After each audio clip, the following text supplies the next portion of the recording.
Good morning, everyone. My name is Nisha Ghani, and I'm the Deputy Chairman of the National Trust of Trinidad and Tobago. And I am absolutely pleased to be here at this conference and moderating the session on protecting our cultural heritage. What struck me most coming in is that climate change and seawater rising, they're very heavy topics. And sometimes heritage gets a bit of a bad rap and becomes that thing that nobody really wants to discuss because it's too depressing.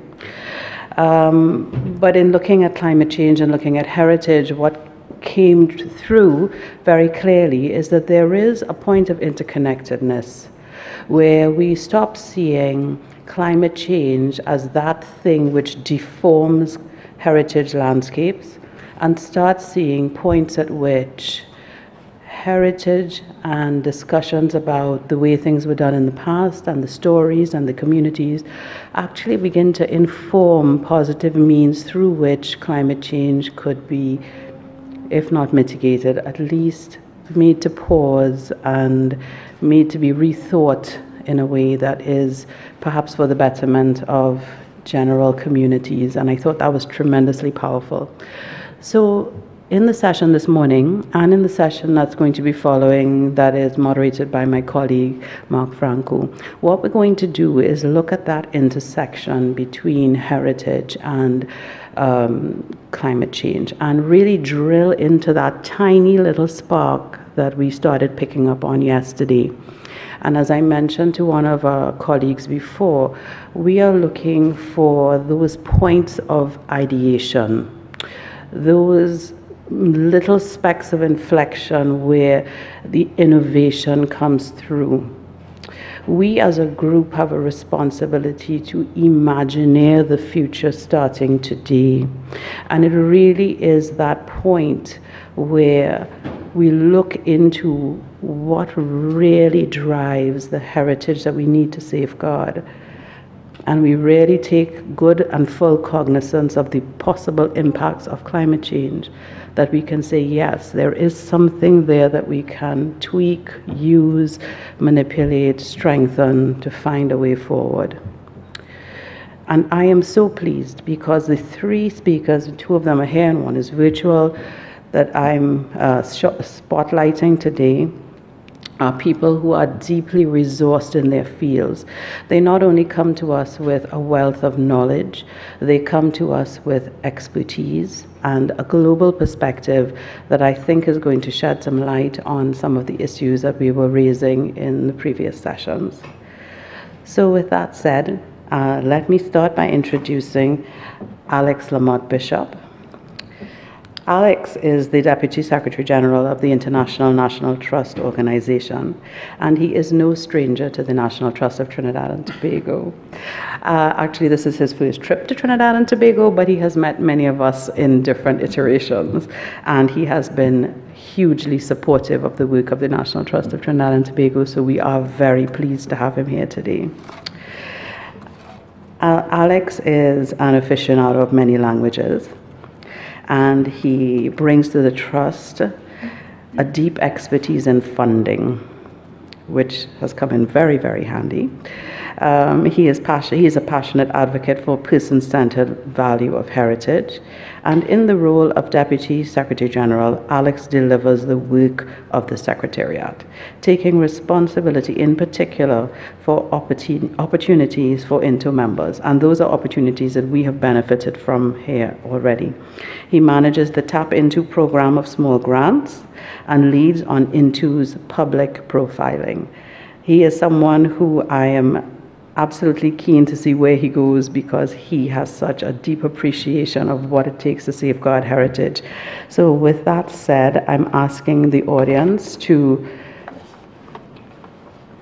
use your deep listening skills and to turn your brain into that creative mode and get ready for a really great presentation. Alex.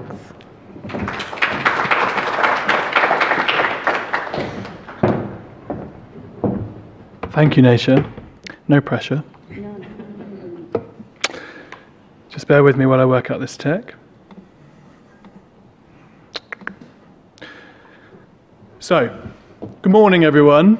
It's a delight to be here. Thanks, Ms. Ghani, for my introduction. Somewhat over-illustrious it may have been. Thanks to the National Trust Trinidad and Tobago for having us here the last few days. Thanks also to University of Florida and the Craig Group for the coordination work they've been doing with NTT&T. It's a delight to be here. Naisha did allude to this as she was just speaking, but doing this job now for 4 years, one of the very first things I did was coordinate a knowledge exchange between the National Trust here in Trinidad and the National Trust in Scotland, thinking about how best to develop Nelson Island in its full potential for tourism. So it is a great delight to be here so many years later and seeing some of that in real life. He's not here anymore, but I thought to just also say thanks to His Worship the Mayor. I think we can all agree that we need leaders who are prepared to say frank words about climate and take even franker actions. So that was heartening from my perspective to see that happening here today. Now, yes. Today I'm going to take you on a bit of a whistle-stop tour. I'm going to answer 4 questions, or at least attempt to. I've not gone for detail. I was asked to bring some international case studies, so I've taken the approach of sprinkling some exciting and interesting case studies that I hope you'll find inspiring, but I'm available for the detail afterwards should anyone like to, always aware of time. I'm going to talk about what does the heritage sector, in terms of the network that we look after, have to say about the conversation between heritage and climate change. Perhaps more importantly, what can we do to make sure the world is aware of it? On the assumption that we're in a climate crisis and we need to be taking action, what do our actions mean if we don't actually reach the people who we're looking to serve in the communities that we live in? And finally, I'm going to just briefly touch on what this means for the future. So what is INTO? We are a network of national trusts. You all know your own homegrown national trust here in Trinidad and Tobago. I thought I'd just share my trustees. We nominate each of our trustees from one of our member organisations. So this gives you just a flavour of who we are as an organisation. On that panel, you'll see representatives of national trusts in Nigeria, the Cayman Islands, England, Uganda, Australia, Thailand, the USA, Malta, Canada, and the Czech Republic. So we're an international network, but we are based physically in England, as you may have already worked out from my accent. We're a small secretariat, but we are growing. And we offer a number of programs that all come from our basis point as a conference. We started out running a conference, and so everything we do is built in that same atmosphere that you're all experiencing here today of knowledge sharing. We offer funding opportunities to get people together and share that knowledge more deeply where it's necessary. We run international projects, and we also coordinate reciprocal visiting. I won't talk about this too much, but I wanted to just show you the map, to give you a sense of where the 90 members are around the world. So what are they all interested in? They're interested in the National Trust model. And what does the National Trust model mean? Now, the first thing to say about that is it varies from place to place. And I wouldn't like to give you the impression that one size fits all. It does not. But broadly speaking, what we're talking about is non-governmental organisations, or organisations with some distance to government. Must remember to update here and here. Organisations who are non-governmental organisations with some different distance to government, looking after heritage sites. They might own them, they might manage them, and they're often thinking about heritage in the round, thinking about cultural and natural heritage within one ecosystem, which is something that is really important when you start talking about the big subjects like climate. Broadly speaking, INTO members are looking after heritage with a view to it being a visitor attraction. They welcome people to their sites, they work with the community that come to their sites, and that's absolutely intrinsic to everything that we do, is the role of people at heritage, whatever that looks like. They run membership models. You might be a member of your local national trust, and there's often a lot of work around volunteering. We're embedded in the National Trust in England, Wales and Northern Ireland. That's because it's the biggest one amongst our membership. Looks after about 500 places, 10,000 staff, about an $800 million turnover. So it's a real repository of expertise, that's US dollars, real repository of expertise which we serve to channel back to our members in other parts of the world. But actually, increasingly, what we're also looking at is opportunities to share expertise from organisations in the same places or nearby one another, even if you have to go to Miami to get from one Caribbean island to the other, as I've been hearing a lot this week. To give you a sense of the diversity, again, what you're looking at there is sites in St. Lucia, Cairo in Egypt. That's bottom left is in England, and bottom right is South Korea. Just finally on what Into does, we aim to run programmatic work where we think the international perspective adds value. We have a number actually, but two programs I thought I'd highlight today because National Trust Trinidad and Tobago have been a big part of both. We co-run with the National Trust for Historic Preservation in the US, a program on reimagining international sites of enslavement. That's all about bringing together site managers for sites with a history of enslavement so that they can have a conversation about that story, not just in the context of their own place, but in the context of where slavery took place, with members in West Africa, the Caribbean, North America, and the UK, where the full story of slavery was taking place. It's also a really good opportunity for people that are dealing with quite a delicate subject matter to have really open and direct conversations with their peers and advocate for best practice in that space. Similarly, we run a climate program. That is, again, an issue which we might struggle to think about addressing in isolation. How can one national trust in one environment, any of my national trusts, even the really big one I was just talking about in England, how can they truly feel that on their own they're tackling the climate crisis? It's a bigger problem than any one of us, and I would say it's a bigger problem than any one organisation. So an international approach there can really strengthen the way that we work. So let's come to the meat of the matter today. And as I said, what I've aimed to do here is bring to you some case studies for how organisations with which we work are thinking about climate change, talking about climate change, and working about climate change. The first four case studies are examples of something which I think is really important to emphasise. If we look after heritage on behalf of the communities which we serve, then we are looking after the perspectives of the past. If we are thinking about how we're all going to live in a lower carbon future, then many of the things from that past will need to be resurrected, will need to be brought back, will need to come back into the way that we do everything, from planning for new developments to thinking about how we might retrofit some of our buildings. Not all of that's really sexy, but we are able to, as a heritage sector, really respond to that because people trust our voices of authority. We understand how things were done in the future, and we have the physical manifestation of how that could look again. Sorry, we understand how things were done in the past, I should say, and we have the physical manifestation of how they could be done again in the future because we're looking after it and probably spending an awful lot of money to keep it open to the public. So my first case study is a site called Ripponlea. It's looked after by the National Trust of Australia. Ripponlea is just outside Melbourne, for those of you who know Australia. And when it was built in the 1860s, its owner, Frederick Thomas Sargood, developed a sophisticated water management system for the house and garden. There's underground water collection, there's irrigation and drainage, there's water pumped by a windmill, and all of this ensured that his precious garden, particularly for growing vegetables, flourished. That seems all very run-of-the-mill for most of you, I would assume, who are quite familiar with talking to people about how people lived in the 19th century. But it is not run-of-the-mill for how we live today.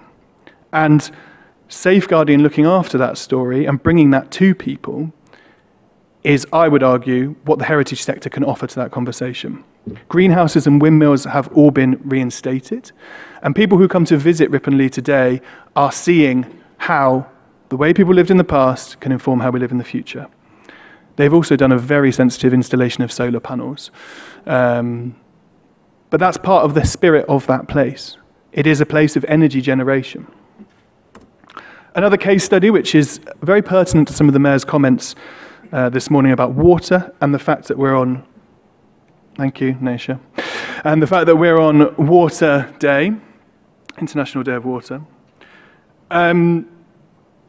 Our management of water as a precious resource is not new. Those of us who work in the heritage sector, it's not some new magic, it's not some new thing that we suddenly have to think carefully about water management, and none of our ancestors never thought about this. You must all know this, living in island environments in the Caribbean, much better, in fact, than I do.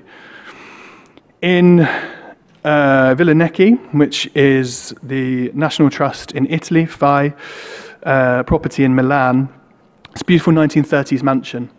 And this also is about interpretation. The National Trust in Italy have chosen, for the thousands, hundreds of thousands actually, of guests that they get every year, to talk about the story of water. They say, the Po Valley, where Milan is found, is a wealthy, important part of Europe historically because of its water, because of the impact of the Po River, because of the canalization that happened early on in the city's history. And that's how they interpret the site. They talk about the water cycle. They've installed a geothermal heat pump. The pool is not heated. And they interpret with that in mind, because that's what we need. One more case study. This is not actually an INTU member, but I put one in at the bottom. It's one of the favorite projects which I've ever been involved in. This is in Lebanon with an organization called Arc-en-Ciel. If we are looking after the tangible cultural heritage in the buildings, we're also looking after the intangible cultural heritage in the ways of building. And in this project in Arc-en-Ciel, in Lebanon with Arc-en-Ciel, the Syrian refugees fleeing from the area around Aleppo were invited. These are master craftsmen in their vernacular heritage style to build or rebuild in the style of their homeland.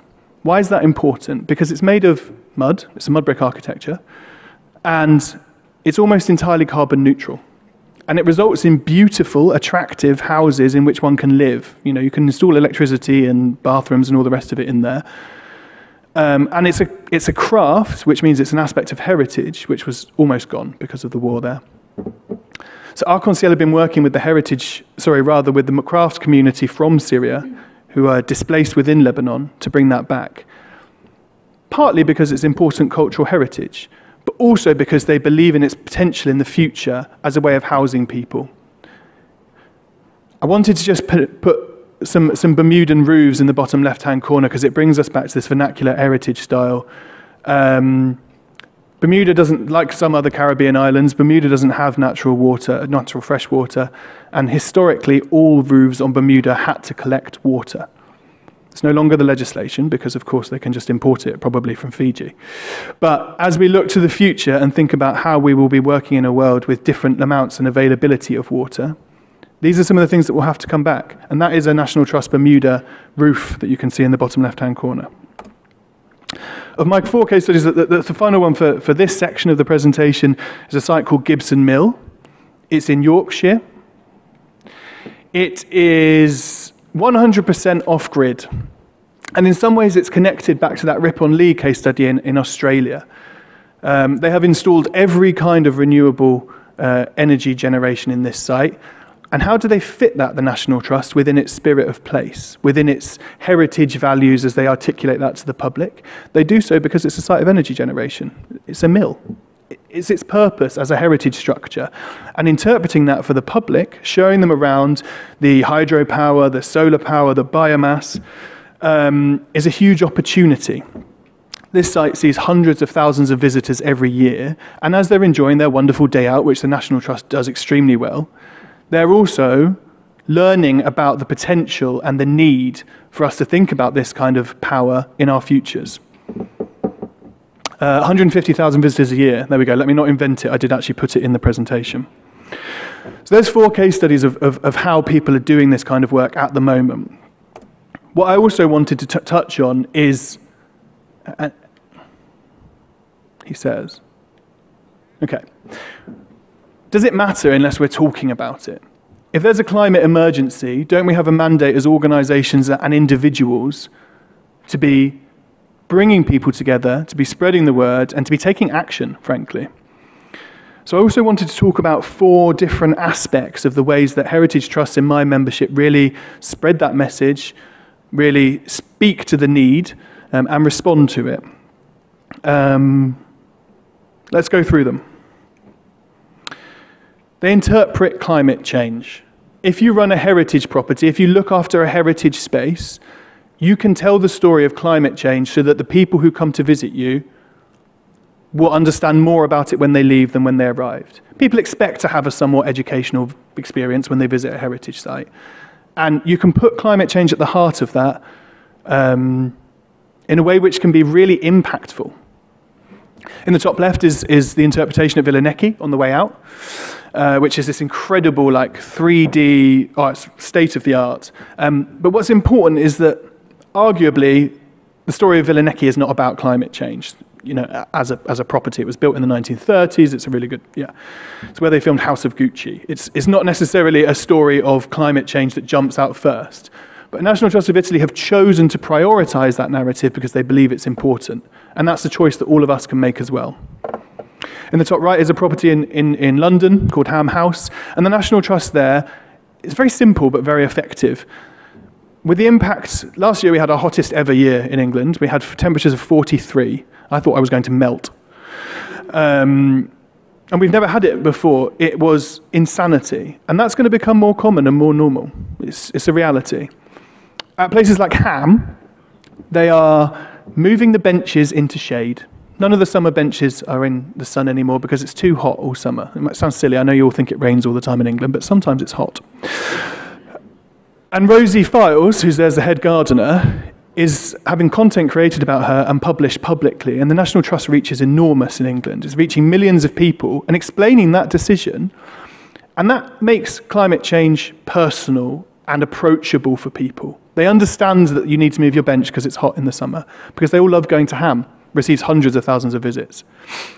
We're also running a big project at the moment. In those two places you can see in the bottom left, that's the Royal Palace of Afon in Addis Ababa in Ethiopia, and Beit al-Aziz in Cairo. And those are other places where we will be, over the next 2 years, working with our partners in the Middle East and East Africa to tell the story of how places need to change for climate change.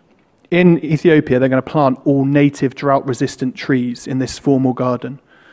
They're not just going to plant them, they're going to tell people they have. They're going to put up interpretation that explains why they planted that tree, how they planted it, and why it's important for Ethiopia's future. That's particularly valuable because it sits in the middle of the University of Addis Ababa, which has millions of students. Not millions, sorry, that's ridiculous, thousands. Advocacy to government is another way that our members are really getting involved, and this is another aspect of that same project. This is a site, I'm conscious of time, so I won't tell you too much about this, but there's a fantastic documentary, should anyone wish to see it, about this community in the west of Uganda. They live in the foothills of the Rwenzori Mountains, and their whole cosmology, their whole spirituality is determined around a deity of snow, because they live at the foot of the Rwenzori Mountains, which have always been glacier-capped. The last glaciers will disappear from the Rwenzori Mountains in the next couple of years. They're pretty much already gone. So this project was all about understanding how you work with a community whose whole understanding of the world is determined by their historic relationship with ice in a future world, which is actually now, when that ice is gone. National trusts and into member organisations can advocate to government for what is needed. It helps to have a little bit of space between you and government if you need to do that, so you can have some of the punchier conversations. But in this project, this was prepared by our member in Uganda, CCFU, for a briefing which they did about bringing the minister and a number of other government officials together to hear this conversation and understand this impact. We can also come together. Now, I had to resist the urge to put this one first because it speaks very much to the need for an international network. But I talked a little bit at the beginning of this presentation, excuse me, about the need for us all to work together to address the themes which are bigger than ourselves. And climate change, for me at least, is certainly within that. It can feel very difficult to speak about climate change in isolation on your own. And it's one of the reasons why we really aim to respond to that and bring our members together to maximise their potential voice. We're not the only ones who do it. There are other networks that do. The Climate Heritage Network is particularly influential in this space, and I should recognise their contributions. But sometimes it's about also bringing together people at the right forum. And on the top right there, you can see the UNFCCC, which was mentioned a few times yesterday, conference in Cairo last year. And what we did there, we have permanent observer status, the UNFCCC. So you can see my boss, Catherine, together with representatives of national trusts in Egypt and Uganda, and was also joined by representatives from England and Jordan, to bring that discussion to policymakers as a part of a discussion which is greater than their individual contributions could be. I just mentioned briefly as well, as part of the project which we've just launched with British Council funding, we will be developing a suite of climate change adaptation guidance. We are a practical network. Our members look after heritage sites. We're not primarily about advocacy in that way. Most of our members are doing the day-to-day management of the actual sites. And what we're going to be doing is taking the expertise of the National Trust and its partner organisations in England, Wales and Northern Ireland, and making available a series of very practical, like, if I manage a fountain, what are the implications for climate change? How might we mitigate those? What steps might we take now practically? The person who's going to write that starts next week, and I'm dreadfully excited about it. So more to come. Finally, not quite finally, but almost, something about education. We talked about this a lot, and it is in danger as a concept of almost becoming overdone. But there's a reason why everyone wants to talk about it. It's because it is genuinely the most important thing to engage the youth, to be talking to them, but also to be talking with them and promoting their voice. I'd like to recognise the work of the National Trust of the Cayman Islands, in particular Kathy, who's down here. Please talk to her more about that. In not just having dialogue with youth in the Cayman Islands about climate change, which are very flat and at significant risk from climate change, but in promoting the youth's voice. After all, they are the ones who will have to live with our actions the most. Not only that, but they're very hard to say no to in the right context. And if you're a publicly funded organisation, as many of the INTU members in the Caribbean receive public subsidy, you might have an education mandate. And that does remind me of a certain organisation in Trinidad and Tobago. And I should just recognise the excellent work that NTT&T have been doing on their Heritage Keepers programme, which is just outstanding, and another really good example of the kind of work that you can do working with youth. This is my final slide, and it's a what now slide. We have to maximise the potential of the places in our care. We have to think about how we can engage the public about them. What can we do? What stories can we tell? How can we adapt the places? Sure, we're going to have to do that. But how can we use that to be part of the movement to make a change? You have to maximise your organisation's potential by joining with others. That's why I'm delighted to be here today, because conferences like this are a really important venue for that kind of knowledge exchange and collaborative work, which is the only way, in my opinion, that we're going to be able to tackle this kind of situation that faces us. We have to prioritise the youth as the future custodians. And then a final point that I want to raise, which is very important from my perspective at INTU, is about not reinventing the wheel. A huge amount has been done. A huge amount has been thought through. A curriculum for educating people about climate change in Caribbean island context exists. Talk to Kathy about it. But so much needs to be transferred from one place to another, and so much is... Let me say it differently. So much needs to be transferred from one place to another, but the good news is there's a huge will for that. People aren't like, get away from me, I don't want to share my work on climate change. They're proud of it, they want to share it.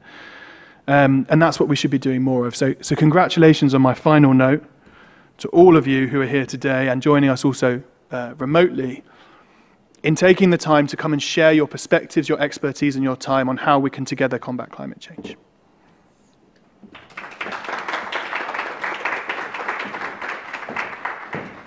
Ooh, thank you very, very much. Just a teeny bit of housekeeping. There's someone whose room key has been found, so if you don't have your room key and you're staying at the hotel, it's being held for you at the registration desk. Alex, thank you for reminding us of that beautiful connection that we were speaking about before, that intersection between climate change and heritage. You said lower carbon living requires looking to the past. And you ended by saying that we don't want to reinvent the wheel. You also said we need to talk to the youth. So I'm going to ask the young people in the audience today. That would be the Bishop Anstey, UE, and CIC. You have 1 minute if you have one question. The gentleman from CIC is going to just ask one question and we'll take the rest at the end. I just want to give the youth a chance to speak now. Go ahead. Hi, everyone.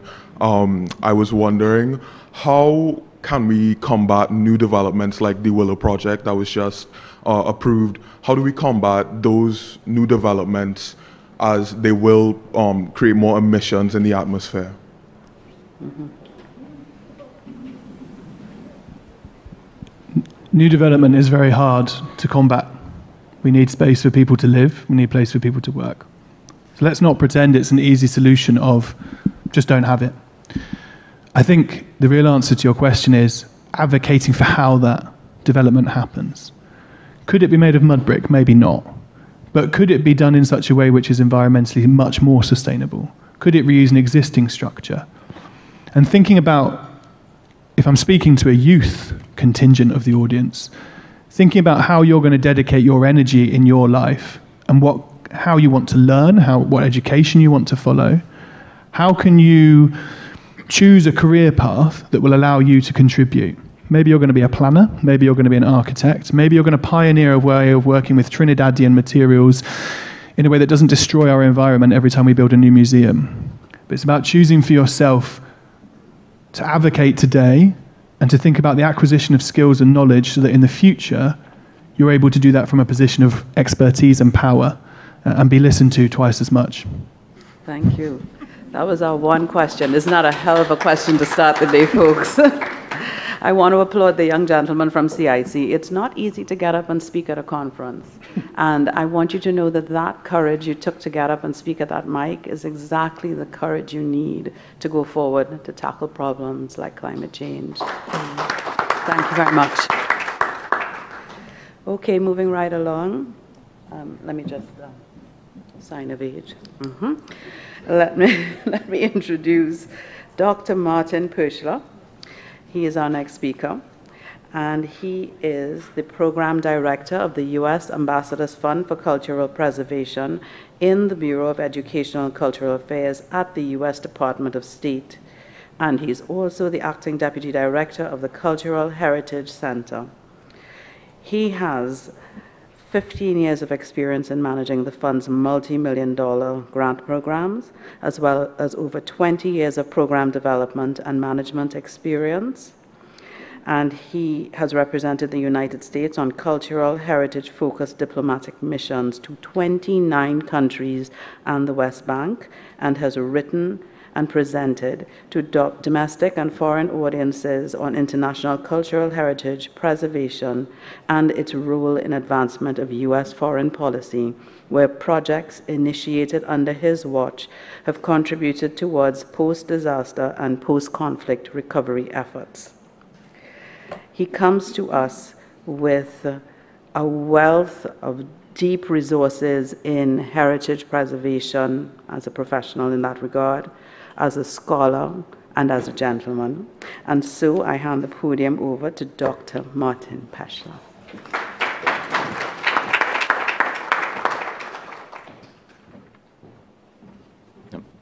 Good morning, everyone. Thank you, Nisha, for the kind introduction. To the gentleman who asked the question, sir, even for me, in my mid-50s, I get stage fright every time I step in front of a podium. So congratulations. I'd first like to begin by thanking our host and our partner, the National Trust of Trinidad and Tobago, not only for convening us, but for showing us the way. As you'll see in my presentation, we rely on forward-thinking and progressive partners to let us know what the needs and the priorities are. And I'm going to jump ahead and say that in a future iteration of this presentation, like it or not, the National Trust of Trinidad and Tobago and Resilient Heritage Trinidad and Tobago is going to be a case study. Because when you're in the role that I'm in, where you are responsible for a program that has supported over 1,200 projects in over 130 countries, some just become etched in your cranium, okay? And I just wanted to let you know in advance, in case in my nervousness up here at the podium, I forget to mention it towards the end. So, before I begin, I do want to give you a little bit of background on both the Ambassadors Fund for Cultural Preservation, but also on the Cultural Heritage Center. The center is a little-known office in the U.S. Department of State in Washington, D.C. It started in the 1980s when the United States ratified the 1970 UNESCO Convention on the Looting and Trafficking of Cultural Property. So our office's first role was to work with other countries through the establishment of bilateral treaties to help countries that were source countries for looted antiquities, to help them, prevent them from leaving their country and winding up in auction houses and collections in the United States. Our office is a treaty office.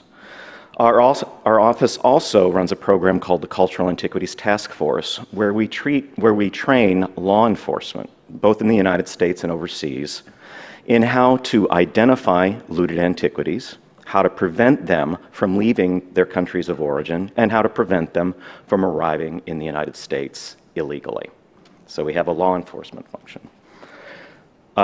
More recently, during ISIS's campaign of terror in Iraq and Syria, Congress handed us another responsibility, and that was to coordinate all of the international cultural heritage preservation and protection activities of the U.S. government. Prior to that time, the State Department was doing things, the Smithsonian was doing things, the U.S. Forest Service and our Department of Agriculture was doing things in the cultural heritage space in places like Egypt, the National Archives, the Library of Congress, even the Department of Defense. And so one of our other roles is to orchestrate a whole of government approach when it comes to working with other countries and communities in the preservation and protection of their heritage.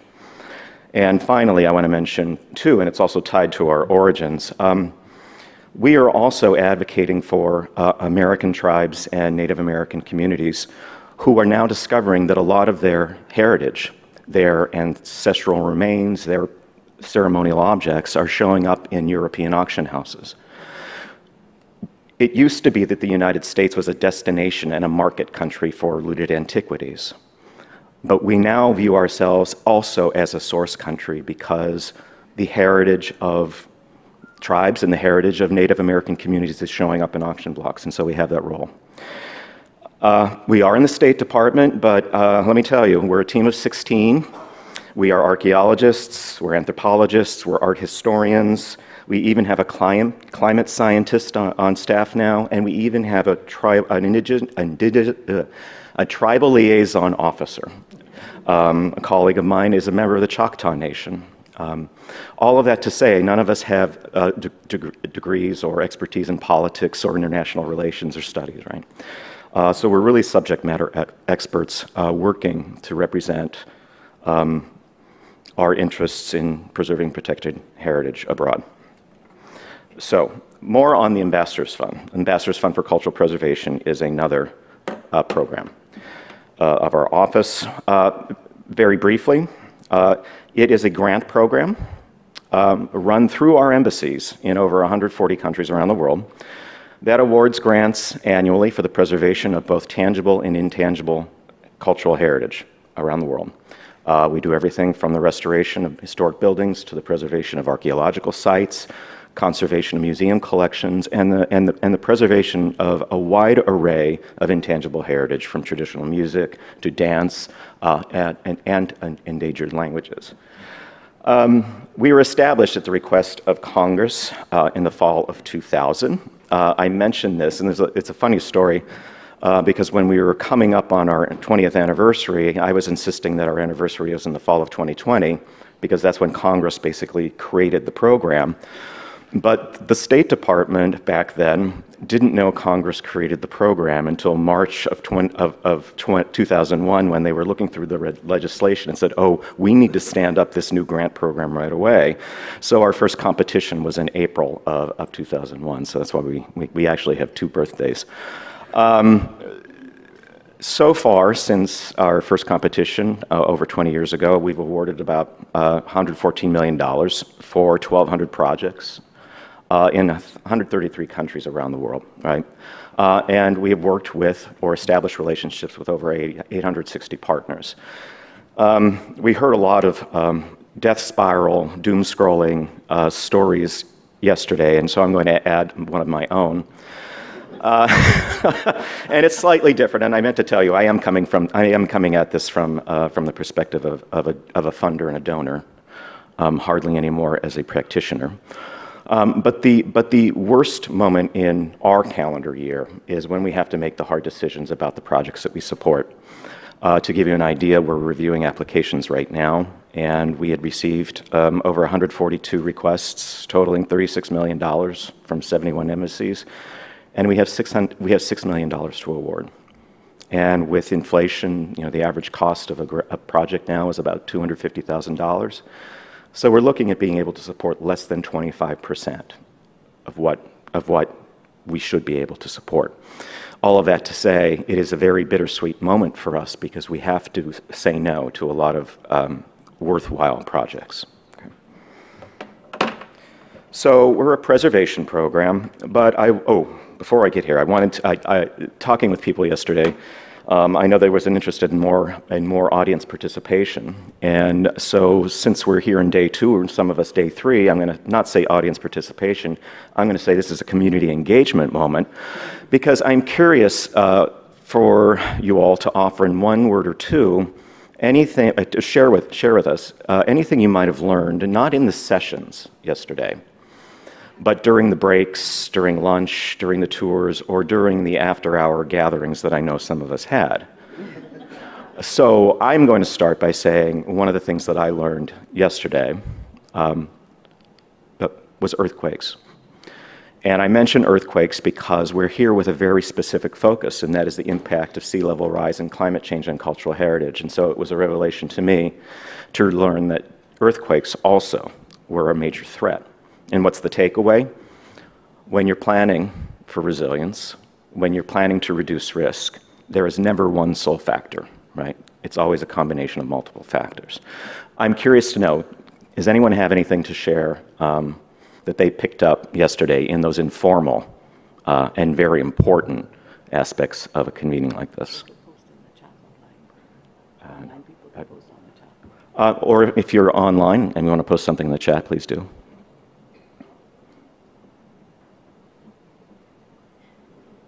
No? Yes, go ahead. Go ahead. Just say it out.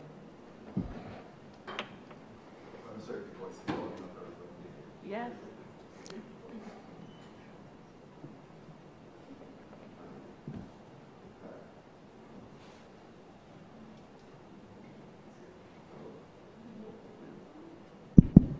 Hi, good morning, everyone. Okay, so one of the things that I picked up, as you say, in the informal is of some of the ways that I could look for help, restoration, a lot of heritage sites. So by that means is that we have as an organization, the Anglican Church, a lot of heritage sites that need, so to talk to some of the people and experience what they're going through as what is we going through is a good idea for me to know how to mitigate some of the problems we have. Excellent. One more? Anyone over here? Thank you. Okay, just 1 second. Go ahead. So one of the things that I learned yesterday was that we more or less have the same issues and we need to have more conversations and work more closely together. And that when we work closely together, we can, rather than reinvent the wheel, we can take things forward in a more positive manner rather than focusing on all of the negative aspects of climate change. For example, when we look at Montserrat as a case study, from all of the issues identified yesterday, we face those issues in Montserrat because of our volcano. So I'm wondering, why haven't we tapped into that expertise and tapped into all the lessons learned there to have an impact on the wider conversation of climate change, especially when we're speaking about things like the coral. We've seen the re-emergence of the coral in Montserrat after the ash.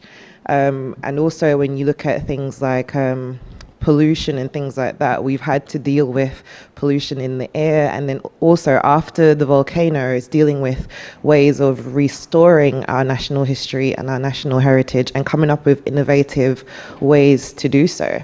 So I feel like we should really tap into the expertise more in the region rather than looking further afield, because the answers are right on our doorstep. Thank you. Could you just give us your name and the organization you're with? My name is Vinaya Bass, and I'm representing the Montserrat National Trust. Thank you. Okay. Well, thank you both. The reason that I kind of created a little bit of chaos here and went off script was because I wanted to talk about another dimension of the Ambassadors Fund for Cultural Preservation. At the end of the day, the Ambassadors Fund program is a public diplomacy program that we use to broaden our relationships, to establish relationships, to maintain them, and in some cases mend them with allies and friends and partners around the world, and to engage other audiences, right? And it's to show a different face of the United States, one that's not political, one that's not military, one that's not commercial, right? We're a bunch of cultural heritage geeks in my office, right? It's also a way of demonstrating our respect for other cultures, because the United States, if you've had the opportunity to travel, it is one of the most diverse culturally on the planet.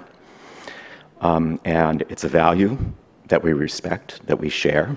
And the Ambassadors Fund program is a way that we can both share, all share, that shared interest, right, in the importance of heritage. So you're not off the hook yet, National Trust for Trinidad and Tobago, but you have already achieved one of the most important goals of the Ambassadors Fund program, and that is to get people talking, to exchange ideas, and to think not exclusively locally, not exclusively nationally, not even exclusively regionally, but globally. So that's another purpose of our program. So I called the talk the Ambassadors Fund at the Nexus of Cultural Heritage and Climate Change for a reason. And that reason has to do with the fact that we didn't put the Ambassadors Fund program at that nexus of climate change and heritage, but we keep finding ourselves there, right? We were a preservation program, we're a public diplomacy program, and suddenly we are always at that point. Now, I went back in preparation for today, I went back to see when was the first time we actually said climate change in our official program reports to Congress, and it was in 2014. Now, I did that because I've been there a long time, but one of the reasons that climate change as a term showed up in our report was because our new Secretary of State just happened to be John Kerry, who now is the Special Presidential Envoy for Climate. So it was an administration priority, but we were also seeing it spelled out in our applications, right? The reality, though, after that, I'm like, well, let's go back to the earliest records of the Ambassadors Fund program, and let's see when climate was first mentioned. And I got back to 2001, the first year of the program, where we had a project in Guinea in West Africa involving a collection of wooden objects that suddenly were deteriorating because of an insect infestation that hadn't happened for decades before. And in Uzbekistan, a collection of Torahs, or excuse me, not Torahs, a collection of manuscripts that were starting to mold after being displayed in the open for a decade. And I realized, I'm like, well, the Ambassadors Fund was probably responding to the impacts of climate change without knowing it, because no one was calling it that at the time, right? What we were calling it was post-disaster recovery, or simply we were calling it conservation treatment, okay? So we've probably been addressing climate-related impacts since the beginning of the program, but just not understand. We were treating the symptoms. We were not thinking about the cause or the root cause. Like I said, manuscripts, textiles, wooden metal objects, even earthen architecture, suddenly deteriorating after, extended periods of stability. So it's gotten us thinking, okay, well, maybe we have been more responsive or reactive to it than we thought, or for a longer period of time. Because I'll tell you, most of the projects that we've supported in the 20-some years that have to do with climate change and its impacts have been reactive in nature. We've been stopping or reversing deterioration or repairing damage and sometimes reconstructing. Some of these projects have been proactive, including some preventive or protective measures, but by and large, they've been responding. I will say, since 2017, we've seen a steady increase in requests for support to address climate change-related impacts, so it's starting to be spelled out in our applications. And especially this year, and I think it's because of a number of reasons, increased frequency of extreme weather events, right? We've just had a terrible run the past decade. I have to say that I think there is a greater awareness of climate change as a possible cause of decay in cultural heritage circles, so congratulations. I think the message is getting through. Since 2020, not too long ago, it's been a foreign policy emphasis of our White House, our current administration. But actually, since October of last year, it has been an official national security priority. And the connection between climate change and global stability and national security have been spelled out by the Biden administration. Here is the national security strategy. I skimmed it. Please do not read it. These things change. But I basically searched for mentions of climate change, and I just pulled out some phrases. Climate change is a shared challenge that causes borders. None of this is going to be new after the last 2 days. Ever more frequent climate shocks threaten people's lives and livelihoods and global stability. When countries are repeatedly ravaged by climate disasters, entire futures are wiped out. Tensions will further intensify as countries compete for resources, increasing the potential for instability, conflict, and mass migration. Thread, in your own way, cultural heritage into those statements. Preserving cultural heritage from the impacts of climate change is a shared challenge that crosses borders. Ever more frequent climate shocks to cultural heritage threaten people's livelihoods and global stability. When countries and their heritage are repeatedly ravaged by climate disasters, entire futures are wiped out. I don't want to be too literal here, but I'm hoping that you can read between the lines. That the connection between preserving and protecting our cultural heritage and our identity is tied to ensuring global stability, communal stability, and security, right? It is now a national security concern. I am not going to be naive because priorities change. We can count on a new national security strategy at least every 4 years in the United States because it comes and goes with administrations, or it might be revised. But one thing I can tell you is that the AFCP mission, the mission of the Ambassadors Fund program, is probably not going to change because we're there to preserve and protect heritage, and we're there to engage like-minded communities and like-minded professionals and individuals in this activity. Heritage is going to continue to respond to environmental changes. This is what conservators do. They try to arrest or reverse, and if they can't do either, they try to manage deterioration, right? So in a way, people in conservation, people in cultural heritage preservation are somewhat at an advantage, at a professional advantage in addressing the issues of climate change, its impacts, and its impacts on heritage, because it's part of what we do. We respond. We talked about forensics and the interest in solving problems. A group of us did. I think it was the third round or something. And so it is in our DNA to worry about that. What will change is our understanding of climate change impacts, how climate change impacts heritage, and we will continue to grow and evolve in our approaches to fixing that. But my point is this, the activity itself is an enduring activity and priority of the people of the United States, even though the policy emphases might differ. So I just want to go into some case studies here. Anisha, please tell me if I'm over time. Because, you know, most of it has been reactive, and a lot of this is going to look sadly familiar to many of you. You know, one of our major responses to an extreme weather event was in the Philippines in 2014 in the aftermath of Super Typhoon Yolanda, the largest, the most powerful typhoon ever to hit the Philippines at the time. Nearly destroyed this 18th century church, which is noted for its interior, which was decorated with shells. We partnered with the National Museum of the Philippines to restore that church back to its pre-typhoon condition.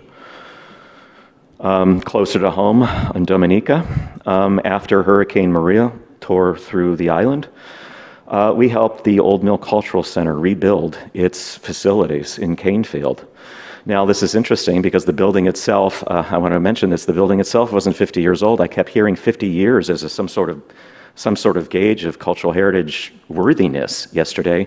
I will say that the Ambassadors Fund, we don't care. It could be 20 years old, it could be 10 years old, but if it's culturally significant and if the argument is presented powerfully, then who are we to question?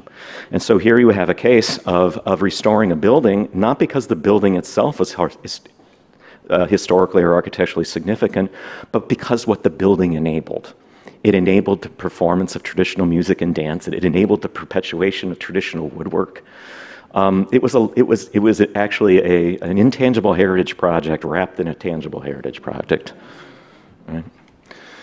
Also close to home here and more recent, in the aftermath of Hurricane Dorian, working with the Smithsonian Cultural Rescue Initiative, Corey Wegner mentioned it yesterday, we rushed to get emergency museum conservation supplies. This is during COVID, from Miami to Nassau, to help the national museums recover after that hurricane, which was the most powerful ever recorded in the history of the Bahamas as a nation.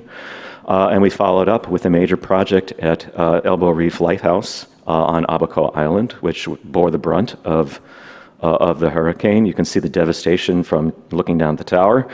You know, and that's important. That's a lighthouse that it has the distinction of being the oldest manually operated lighthouse in the world, where the lightkeeper, who is a village resident, goes up and lights that land, the Fresnel lens, with kerosene every time they need to light that tower. I mean, what a symbol for a city, a community. What a symbol, you know, what a symbol for recovery after a disaster. Those are the reactions to extreme weather events, and I want to go to Ecuador and this pre-Columbian site of Inca Pirca, because here we have an instance of gradual impacts of climate change, where there's a sudden proliferation of biological staining and deterioration of stone, now due to changes in the local climate. You know, and this is an interesting project because the initial proposal was to take some sort of biocides and metal brushes to it to get rid of the staining and growth. But the reality is if maintenance of this site is going to be regular because the growth is going to continue to return, we need to figure out a much more sensitive, non-destructive approach to cleaning it. We do have some hybrids. I mentioned that we have proactive and reactive. This is kind of an interesting category that I hadn't heard mentioned before, but has to do with looking at the ancient technologies and solutions and getting them working again. This is a site in Peru, a Princa site called Chavinda Huantar, where we supported an effort to clear and reactivate a drainage canal that dates to the site that was taking rainwater away from the pyramids and down to the river that ran by it. So here you have an instance of reactivating ancient engineering technologies so that it could do what it was meant to do. You can see an image of the drainage canal there. We've done similar things at Petra in Jordan, where flash flooding is deadly or can be deadly, where water pours down into the Seek and imperils, and in certain cases has killed tourists at the bottom who are just there to visit. The ancient Nabateans had an extensive flash flood control system, almost 2,000 years old, that was just inactive, and so we helped reactivate it. Another one in Mexico, a Spanish colonial aqueduct, extending for 15 miles from the source at the base of the extinct Tecajete volcano in an area if you know, it's near northeast of Mexico. I can't remember. Teotihuacan is the historic site closest by. Here you had a source at the Tecajete that was still functional and active, but all the water was just coming out of the spring and going back into the ground because the canals and the arcades hadn't been maintained. And so by helping the Ministry of Culture of Mexico reactivate using traditional techniques and material, there's a lot of agave in the plaster covering the channels and the cisterns, we were able to help deliver water to communities that are in a desert landscape to begin with, but are experiencing even greater water scarcity as desertification is really changing that landscape there. Okay. Also, I wanted to say very quickly, in the area of intangible heritage, we can go to Cameroon, where we're working with UCLA, who's working with the indigenous Baka, whose heritage and livelihoods are tied to the forests. Climate change is only one of the stressors, because there is also deforestation, there's the lure of the cities, and it's not necessarily a loss of their heritage for their sake that we're concerned about, but it's a loss of what they know about the forests that could help us. Think about the value of the coral reefs and helping with cancer research. Same thing here, but with indigenous knowledge. I wanted to talk about trade-offs very quickly. This is sort of an indirect way of addressing climate change here in Cambodia at Phnom Penh Temple at Angkor Archaeological Park. It's should be known as the oldest temple at the ancient capital of the Khmer Kingdom, but it's actually known because it's the place that you climb to watch the sunset and the sunrise over all the other temples. So in addition to deterioration from all of the unregulated tourism traffic, there is also a major erosion problem. What's going on here, though, is you have teams, this is a 10-year project, $3 million, where they're installing an invisible, impermeable layer under the paving stones on the terrace. And I have trade-off there, for a reason I'll mention in a minute, because I know I'm over. And then I want to leave the climate change milieu completely for a minute and go to the earthquake zone in Nepal, in Kathmandu Valley, where prior to the 2015 earthquakes, which had an inordinate toll, took an inordinate toll on the historic structures, where for almost 7 years before those earthquakes, we had been supporting the restoration of those buildings and the seismic strengthening of them through the use of, invisible to the eye stainless steel bars and other strengthening measures. Okay, so that when the earthquakes did strike, the temples and the structures that we helped support got by with maybe a scratch. The ones that weren't reinforced using modern technologies and techniques collapsed to the ground. And I'm showing this picture here because the rebuilt temple on the upper right, you see the gentleman with the blue shirt, you see behind him there's like an exposed corner wooden beam. It wasn't built with those beams originally. Those beams were added to give strength and resilience to the building the next time the earthquake struck. And so you have an instance here of where you traded the aesthetic authenticity for a shot at durability. So off to where we are now. Preventive action is so important. We have figured it out with earthquakes. It's now time for us to figure it out with the impacts of climate change, because it is more cost-effective to identify and reduce risk rather than to clean up and rebuild afterwards, right? What that means for us, whenever we receive a project for a site in an earthquake zone, one of the questions we ask is, well, how do we know this isn't going to come down with the next earthquake? One of the questions that we're going to have to start asking next time we receive applications for projects in hurricane zones is like, well, how is this going to withstand the next major weather event? Come to terms with trade-offs. What is more important, authenticity or durability? I know many architects are like, durability is key, but many archaeologists and many people in the community would rather have it rebuilt the way it was originally and risk having it demolished again. But when you're a funder and you have limited funds and you have need and demand that you can't meet, you're going to make your funding decisions based on the sustainability. And of course, we heard this before, think regionally, act locally, and I go back to that first statement from the National Security Strategy from the United States. Climate change doesn't care about national borders. And we see it because we have a global view. We see biological staining on stone in the Andes. We see biological staining on stone in the Himalayas or in the Carpathians in Eastern Europe, and then we start connecting the dots and saying, well, wait a minute.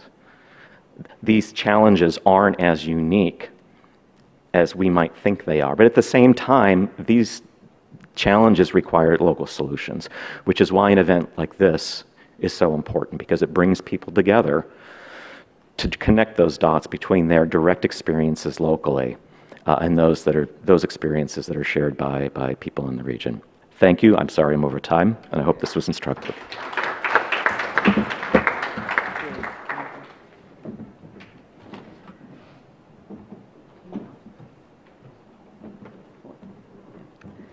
And there we are on Facebook. Yeah. Okay, thank you very much, Martin, for your fabulous presentation. I really enjoyed the case studies. They were absolutely eye-opening for me. I don't think you have a problem with Trinidadians getting people talking, just for the record. Yeah. I wanted to let everyone know as well that Catherine's presentation, where she spoke to students in the Cayman Islands, is available on the National Trust YouTube channel, and it's available for everyone. So if you haven't already, please take a look at it. It's brilliant. So that one I would encourage you to take a look at.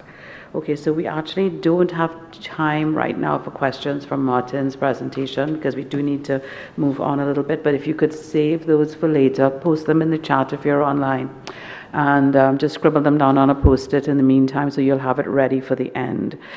And I'm going to turn our attention now to our third speaker, who's coming to us virtually. Right, this is Rudlin Roberts, and it's a rare pleasure for me to have the opportunity to introduce Rudlin, because she is the person who got me into conservation and heritage protection maybe over 15 years ago. So Rudlin has actually worked in the field of restoration for 49 years or more, I think by now, both locally and internationally. She was the head of the Ministry of Works Historical Restoration Unit in Trinidad and Tobago. And there she was the project architect on several government projects. You would have seen some of these on your walking tour, Whitehall and the rehabilitation of the Treasury Building. She also monitored government preservation projects like Queen's Royal College, which came up several times in our conversation over the last couple of days, the Old Fire Brigade Building, Old Police Headquarters as well. In private practice, she was the project architect for the restoration of Knowsley, which is my favorite building, Stallmeyer's Castle, and she also prepared the dilapidation surveys with designs and recommendations for the Office of the Prime Minister, Whitehall. She monitored the restoration of the President's House and is the Parliament's preservation consultant for the Parliament Building, the Red House. She is also the Catholic Church's advisor on all historic churches, and she was the project architect for the restoration of the Cathedral of the Immaculate Conception, the Holy Rosary Church, and Our Lady of Montserrat RC Church. Rudlin has worked in advocacy for over 40 years, lobbying for the preservation of Trinidad and Tobago's built heritage. What she did not include in her bio is that because of Rudlin and women like her, we actually have a national trust in the first place.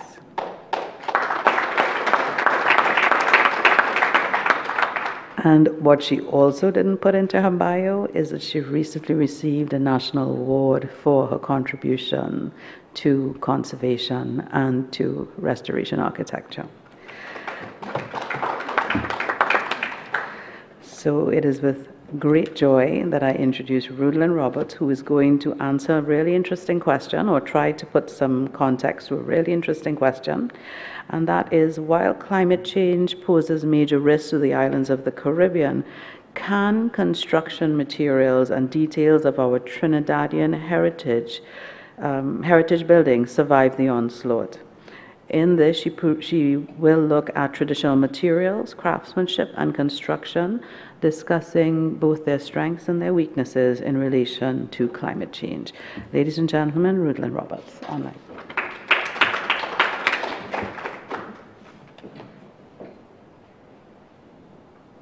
Good morning, everyone. I'm pleased to be here with you this morning. We're going to talk about climate change and the effect that it has on our Trinidadian heritage structures. In Trinidad, and indeed in the Caribbean islands, our heritage buildings are generally made of stone, adobe masonry, biodegradable materials, lime, slate, and wood. The intention today is to understand that the effects of climate change touches everyone. It touches all our buildings. And some of the issues are immediate and catastrophic and dramatic, but some of them are more subtle and happen over a longer period, but they are just as harmful. Coastal erosion in Trinidad is one of the dramatic changes that have affected us where climate change is concerned. In this slide, we see a statue of St. Peter, who is the patron of fishermen. This is a little fishing village called Maruga. And 10 years ago, this statue stood maybe 150 feet from the high water line. Today, as you can see from this photograph, it's been undermined by the water and is now leaning and in danger of collapse. And the scary thing about this is that the church, which is St. Vincent Ferrer, is probably only about 100 feet away from this statue. And at high tide, the water is lapping on the property boundaries of the church. And when there's a storm at high tide, the water is actually in the churchyard. So we have a problem with this church. This is a George Brown church, and it is considered a heritage asset and is a landmark in the village. The repercussions of climate change occur here in Trinidad with an increase in rainfall over the years. The result is numerous floods, and these floods have caused significant hardship to those living in flood-prone areas. Years ago, people who built in the floodplains of rivers generally built their houses on stilts. But with social changes and with people, with property being more expensive and children not being able to afford to buy their own properties, most of the undersides of these houses, these older houses, have been enclosed. And you now have people living there, and they are now prone to all the devastating effects of floods when the rivers overflow. The weather is unpredictable, yes, but it's going to be an ongoing issue. It's going to be an ongoing issue. Climate change is here with us. We're going to have regular floods, and the effect is going to accumulate and get worse and worse as time goes on.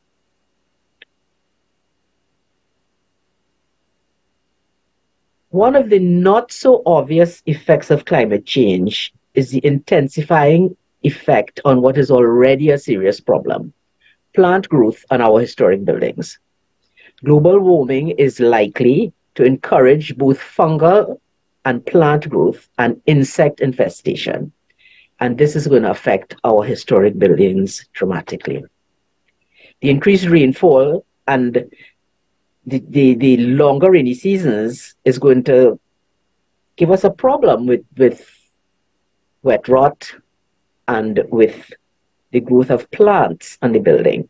Most of our historic buildings presently have very poor maintenance budgets, and it's going to be extremely challenging to keep up with the increased growth encouraged by excessive moisture. We're going to see structural damage caused by plant roots, building fabric deterioration caused by excessive moisture retention, damage to building waterproofing, and walls will retain moisture, and that will encourage wet rot and the termite infestation of timber components. All living things need air to survive. And when plants choose to live on historic buildings, their respiration produces powerful acids. Over time, these acids can eat away at the materials in brick and stone. And this process is called chelation. Plants hang on to the stone by first softening the stone and then attaching themselves to the softened stone. As plants grow larger, their roots also grow bigger, their limbs grow bigger, and this, combined with the acids produced by chelation, can weaken the mortar in the stone. Once you get the mortar is weakened and it starts to crumble, then the wall itself starts to crumble, and you're going to get structural issues with the wall. Plants hold a lot of water, and when these plants are living on the walls, they hold unsafe amounts of water, and they prevent the walls from drying out because they shade that part of the wall from the sun. So even if the wall is trying to breathe and get rid of the water, a lot of it remains trapped because of these plants. And water that doesn't run off can damage the masonry.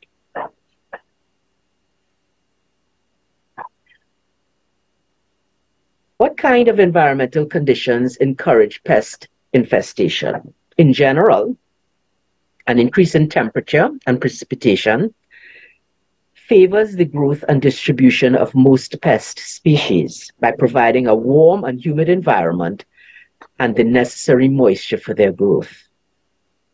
Insect pests are already an issue in the Caribbean. Imagine what it's going to be like as climate change affects the increase of insect populations. Global warming is likely to encourage both fungal and plant growth, affecting historic building materials, indoor dampness, and all of these things can cause worsened health problems with building occupants because it can cause the growth of bacteria and mold. Mold and mildew only need a damp, moist environment and organic material to establish themselves. It happens very quickly, and it thrives in tropical countries. So anything like roof and foundation leaks, high humidity, flooding, all of these things are common sources of moisture that cause mold in a building. All mold, whether it's black, green, or other colors, can cause health problems. People who are susceptible to the pathogens are even more vulnerable. When you're continuously exposed to this sort of mold, it can affect your respiratory system, cause asthma attacks and allergen. You see, the mold so easily grows on any areas that don't get direct sun and don't dry out fast enough. Walls that face the prevailing winds normally show signs of distress. Now, with increased heavier rainfall and storms, the softer lime mortar between the stones deteriorates even faster. This dislodges the stones, and then what you're going to get is structural instability in the wall. The photograph clearly shows you what can happen when the mortar starts to wash away from the wall. So in Trinidad, we have a lot of buildings that are built with a rather robust material, our blue limestone from Lavantil Hill. The blue limestone became popular for use in Trinidad and particularly in Port of Spain in the early 19th and 20th century. And in 1895, when Port of Spain was destroyed by fire, it became the material of choice for rebuilding. In order to make the city less prone to fire disasters, the stone from the Lavantil Hills was used all over the city for the walls of buildings, for curbs, for the sidewalks, for property boundary walls, etc. And the nice thing about it is that the blue limestone is dense and it's not vulnerable to flooding, fire, or insect damage. Our blue limestone has a high resistance to weathering and water erosion. Many of our buildings have very thick limestone walls, which keep the interior cool even on the hottest day. Over the years, inappropriate repairs and use of modern paint materials sometimes cancels out the good effects of these stone walls. When inappropriate materials are used for repair and inappropriate paints are used for decoration, it tends to trap the moisture in the wall because then the wall, which is bedded in lime, cannot breathe. The whole purpose and the good thing about lime water is that it breathes and it allows water in the wall to evaporate. When you use inappropriate materials and you trap the water, when you seal the walls, you think you're doing something good because if you seal the wall, then it won't get mold, but that's not the point. The worst damage is that sealing the wall traps the moisture in the wall. And once you do that, then you get all kinds of issues with the wall. You can get structural issues. You can get moss and stuff growing eventually because the moisture in the wall starts to push the paint off. It will spoil the stones and the bricks. It creates a whole host of problems. And with an increase in rainfall and an increase in the moisture that these buildings have to absorb, if they aren't able to breathe, we're really going to have a problem. Many of our buildings use brick to reinforce corners, to frame doors and windows, and some of our buildings are built with an outer face of brick and an inner face, which is then rendered smooth. So it's pretty much a double wall. Now, most of the brick that we use in our buildings come from London stock, and they were used as ballast bricks on trade ships. They're more or less porous, and the lime mortar that they're bedded in is also porous. So in cases where we have the mortar flush pointed, the water hitting the walls in a rainstorm can drain off very easily off of the wall. The water is not absorbed into the wall. But where you use recess pointing and tuck pointing, then it allows the water to settle on the little edges, and then the water is then pulled into the wall.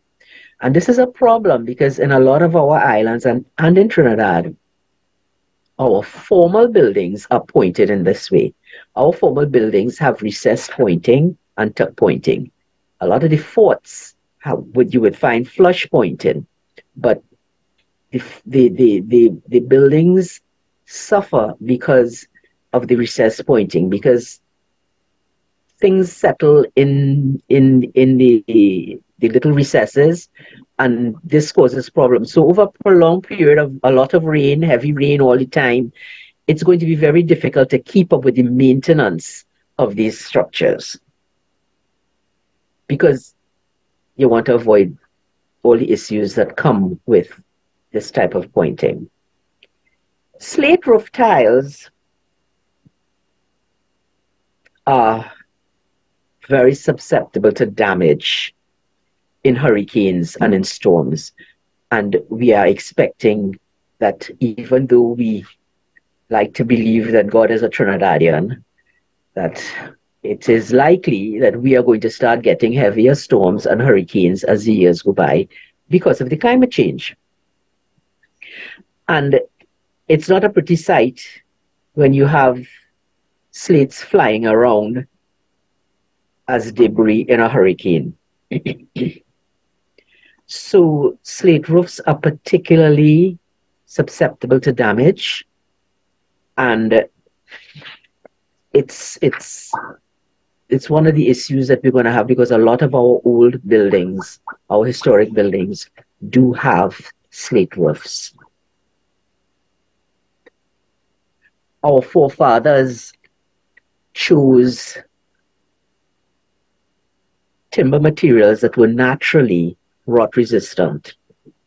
At the time when a lot of our buildings were built, the timber came from primordial forests, tropical forests, and the type of wood used back then would have been greenheart, mahogany, cedar in Kabucali, which is a tree that is grown in Guyana, and we use it now in a lot of our restoration work. And so you find in some of these old houses, the old timber has survived quite well. It's usually places where you have replacement timbers over the years that you get a lot of the problems. Greenheart is a wood that's shock resistant. It has excellent crushing strength, and it has a very high density. It's durable, suitable for exterior use, and even untreated is highly resistant to decay and termites. Many of our tropical hardwoods have these qualities, and it makes them less vulnerable to some of the effects of climate change. Wooden houses are cooler with rising temperatures, and this is also a distinct advantage. But how do these wooden buildings, hold up in flood situations? Really, most historic homes framed in solid wood lumber would usually withstand flooding, and they withstand it quite well unless the building sits in water for weeks and weeks on end, or if the building was already damaged. Even if the wood soaks up some of the water and swells, it should return to shape and maintain its structural integrity. Our wood structures are very vulnerable to insect pests. With increased activity due to climate change, we stand a great chance of losing many of our wooden structures to termite infestation. A recent study revealed that the earth gets warmer. As the earth gets warmer, termites will rapidly spread across the world. This could in turn lead to a further rise in global temperatures, because termites release carbon from the wood as methane and carbon dioxide. Therefore, termites may increasingly contribute to greenhouse gas emissions with climate change. Climate change could also change the species compositions of some of the ecosystems around the world. Wood-eating termites will become more prevalent, and this certainly spells disaster for our historic buildings. Research shows that changes in climate create warmer, drier conditions, leading to longer and more active fire seasons. Increases in temperatures and the thirst of the atmosphere due to human-caused climate change have increased the aridity of forest fuels during fire season. Any historic building in the path of these fires is doomed for destruction. It's important to note all lime mortars and renders are non-combustible.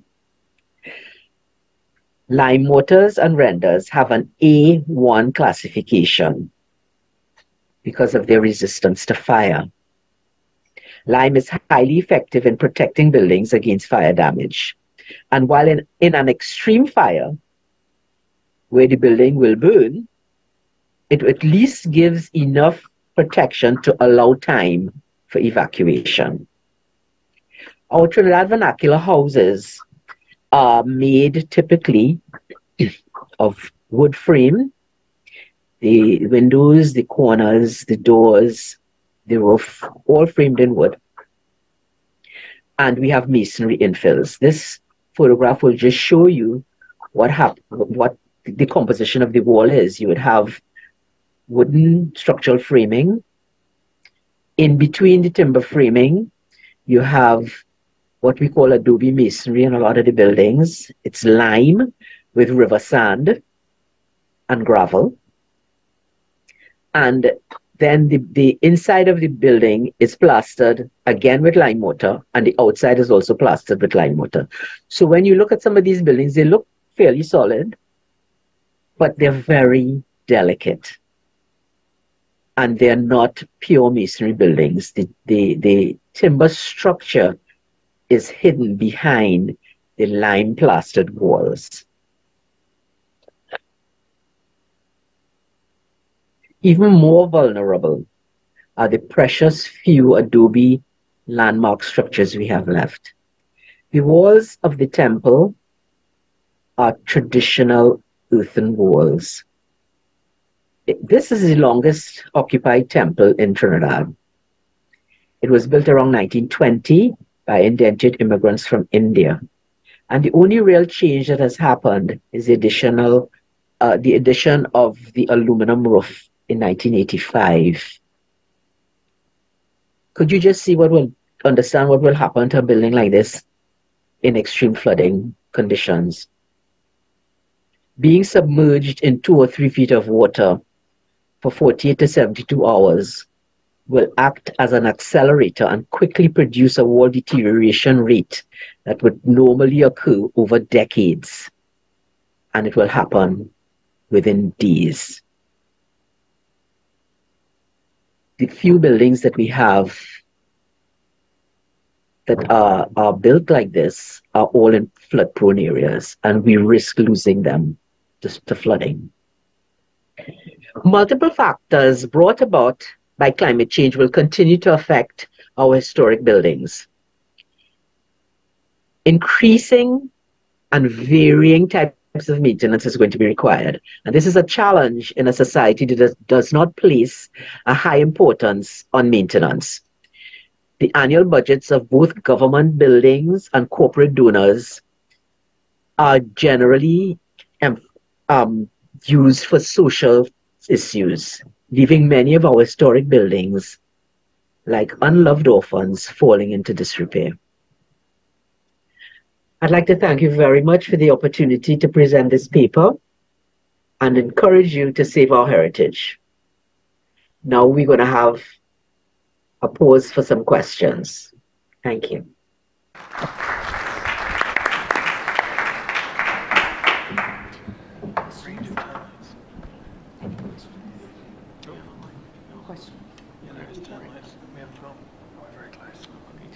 Okay, I've just been told that we have one question and then the break. They're getting very serious here now. So my question, it just came from online, is, for example, the church with rising sea levels. This is one for Rudlin. Are there any adaptation strategies being contemplated, and are these community-based? From Patricia Green. Rudlin is still on. Hi, Rudy. What we've done is we're trying to partner with the regional corporation to have a look at the seawall. That they did a seawall some years ago, but that in itself is also being undermined by the water. So we're talking to the regional corporation about trying to reinforce that seawall. We're looking at the drainage in the church itself to see how we can improve that and try to get the water quickly away from the site. We've already lost the original school that was next to the church because the salt water just damaged all the foundations. And then one day I went down there and the school was gone. They just demolished it and built a container school. It's a problem, and we're not quite sure what is going to happen yet, but we're liaising with the engineers and the Ministry of Works and to try and see if we could come up with some solutions to save the church. Sounds great. And of course the statue. Thanks very much. There was an interesting presentation yesterday, Rudy, on some, what was it, it looks like a bollard that goes into the ocean, but it actually is a rotating octagonal disc. They are called eco-discs, and they help break up the effects of the waves. So we'll try and get that to you in case that prompts some good thinking. Hey. Yeah. Whatever. That would be Yes. great. Lovely. Solving problems, folks, solving problems. Okay, and with that, I thank you, Rudy, for your time. Really appreciate it. And my two panelists with me here, you guys have been fantastic. Thank you so, so much for your presentations and for sharing your knowledge. Right, so Kara is prompting me to say that the two gentlemen here are actually going to do double service tonight, and they're going to be on the last panel as well. So anyone having any questions that you can't get answered in the break or in the lunch can catch up with them then. I, however, have one question for the young people who are here. And I mean, this is just really food for thought as you go forward and you've listened to these fabulous presentations. And that is, do you see opportunities for yourselves in facing climate challenges and in facing heritage issues? You've heard from the best of the best today. And has that prompted you to think differently about your own choices going forward? So with that, ladies and gentlemen, thank you so very much for your time and attention, and enjoy your break.